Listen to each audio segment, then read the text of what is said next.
Hey everyone. Today, I'm going to show you how to post a comment on an Instagram story.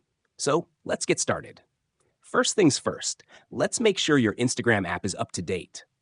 Open your App Store or Google Play Store, and if you see an update button for Instagram, go ahead and tap it. This is crucial because the story comments feature might only be available on the latest version. Once your app is updated, open the Instagram app on your mobile and open a story you want to comment on. At the bottom, you should see an Add a Comment text.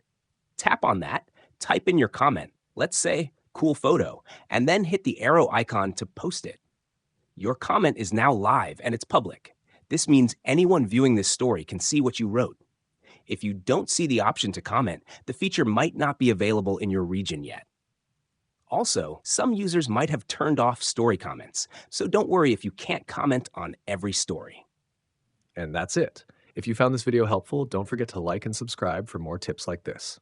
Thanks for watching.